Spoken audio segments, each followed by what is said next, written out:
Thank you for that introduction. I'm very excited to be here today. This is not the first time that I've spoken in New York City, but this is the most gorgeous venue I've spoken in, particularly in New York City, and also the best looking audience. You guys are amazing. And I'm so inspired by all the stories here. It's just incredible.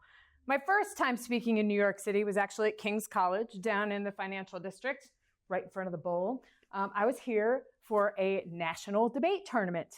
And you might be asking yourself, what is debate and what is this world of debate?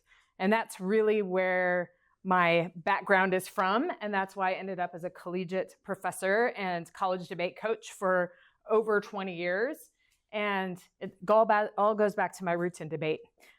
Some would call me, I've been in the debate world for about 25 years.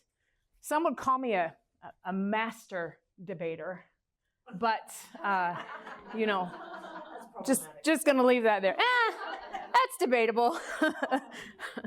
So we have, what really inspired me about being in the debate community is that I was surrounded by so many incredible speakers, and people that were really a lot smarter than me and very articulate, and also not afraid to have a discussion about something and not afraid to have a disagreement. And then we can, when the debate is done and win or lose, you walk out of the room, you shake hands, and then you go have a drink later. And everybody's getting along, no matter if you win or lose or have a disagreement or have a different opinion than somebody.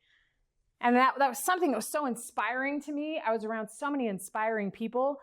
It's actually quite similar to being in this room, around so many inspiring stories and amazing people and amazing speakers. That's the kind of environment that I thrive in. And that's the kind of environment I imagine you all thrive in, because that's where you innovate. That's where you create. That's where you start movements. That's where you do something different in the world. And that's what it feels really good. Oh, I just got the tingles. Maybe that's the heat coming in, but but it's very inspiring to be in those types of environments. But when I look at the news in the morning, I feel like we're not in that world. When I open whatever social media you look at or whatever news you have, we're still in a shutdown here at our US government. Nothing is moving forward. TSA members are not getting paid. That's probably why you were a little bit late getting to your flight, right? That's stagnation and silence. There's no discussion. There's no engagement. There's no moving in a direction and creatively problem solving together because we're polarized. And I feel that's the kind of society we live in, is that you're either us or you're them, you're either with them or you're against them. And I feel that that is stagnating our innovation, and it's stopping discovery because we're not communicating through these issues. Also, ChatGPT, AI user myself, I think it's a real issue that people don't talk to each other to solve problems anymore. We go to the Google machine to help solve our problems. That creates silence, and I think that's an issue.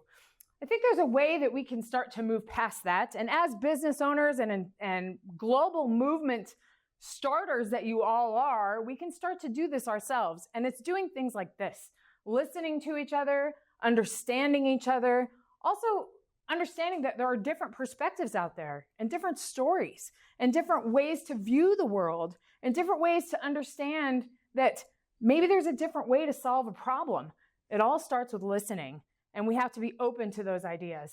But then also understand that some ideas might be different than others. And that's okay, because we all have different experiences. We're from different places.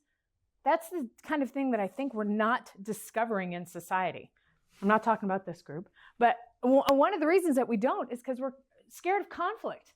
I read an alarming statistic the other day that 85% of our workforce avoids conversations because of perceived political differences. People don't want to have conversations. They're avoiding conversations because they're afraid of conflict. They're afraid of disagreement. They're afraid that they might be judged. That's a dangerous society to live in. We are not moving forward in innovation. I work with a lot of organizations that have that stagnated team, and the team that isn't innovating and isn't discovering solutions together because they're not communicating, they're not engaging. But the first step and way that we can get through that is to listen to each other. The second thing we've got to think about is, how do we engage?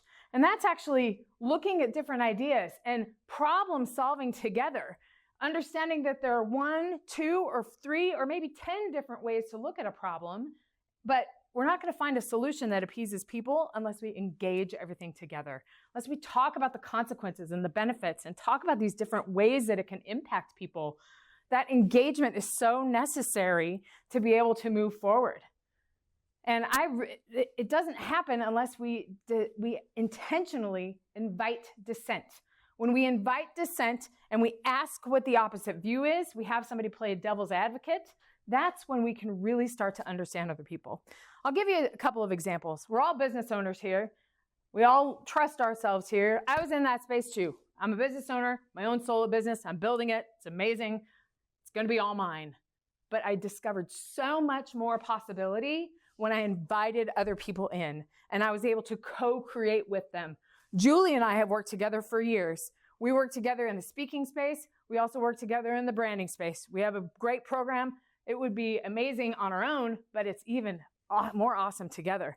My business partner, Jason Miller, and I probably could not be more different. And there are quite a few people in the room that can probably attest to that.